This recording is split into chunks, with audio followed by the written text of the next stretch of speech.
কলৰ পৰা বনোৱা এবিধ খুব ধুনীয়া পিঠা ৰেচিপি আৰু ভিডিঅ'টো মই আপোনালোকৰ লগতো শ্বেয়াৰ কৰিলোঁ। নমস্কাৰ সকলোকে, মোৰ ইউটিউব চেনেলটোলৈ আপোনালোক সকলোকে পুনৰবাৰ স্বাগতম জনাইছোঁ। আৰু সকলোৱে মোৰ সোণালী গগৈ ব্লগ 56 এই ইউটিউব চেনেলটো ছাবস্ক্ৰাইব কৰি দিব আৰু লগতে লাইক কমেণ্ট শ্বেয়াৰ কৰিব। আৰু আজি মই আপোনালোকলৈ কৈছোঁৱেই যে এবিধ কলৰ পৰা বনোৱা পিঠা আপোনালোকক দেখুৱাম। আৰু মই তাৰ কাৰণে লৈছোঁ 3টা পকা কল। আপোনালোকে কল যিকোনো ল'ব পাৰে, কিন্তু মই লৈছোঁ জাতি কল। আৰু ভীমকল বা এনেকৈ জাহাজী কল যিকোনো ল'ব পাৰে। আমাৰ ঘৰত যিহেতু জাতি কলেই আছিলে, গতিকে মই জাতি কলেই ল'লোঁ। আৰু কল খাই যদি আপোনালোকে বেয়া পায়, এনেকৈ পিঠা বনাই খাই চাব।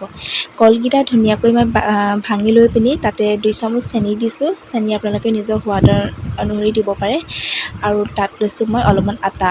ঘৰত যিহেতু পিঠাগুড়ি নাছিলে, গতিকে মই আটাৰ পৰাই এনেকৈ পিঠা আকাৰত বনাই ল'লোঁ। আৰু এইফালে কলপাতখিলাত অলপমান ৰিফাইন তেল সানি লৈছোঁ, যিহেতু মই ৰিফাইনতে পিঠাকেইটা বনাম। আৰু কলপাতখনত তেলখিনি এইকাৰণে সানি লৈছোঁ যাতে পিঠাকেইটা মই ভালকৈ এৰুৱাব পাৰোঁ। আৰু এইফালে ৰিফাইনখিনি অকণমান গৰম হ'বলৈ দিলোঁ। তাৰপিছতে এতিয়া মই পিঠাকেইটা ইয়াতে দি দিলোঁ।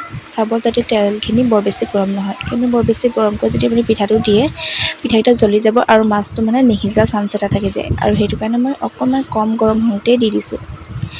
আৰু কল খাই বেয়া পোৱাসকলে এই পিঠাটো খাই নিশ্চয় ভাল পাব মই ভাবোঁ। ময়ো কল খাই অৱশ্যে বেয়াই পাওঁ, সেইকাৰণে ভাবিলোঁ কলৰ পৰা পিঠাকে বনাওঁ। আৰু সেইটো কাৰণে পিঠা বনালোঁ। আৰু এইফালে পিঠাকেইটা ধুনীয়াকৈ ভাজি ল'লোঁ। এইফালে ভজা হৈ গ'ল। তাৰপাছতে সেইফালে কলপাত এখনতে পিঠাকেইটা লৈ ল'লোঁ।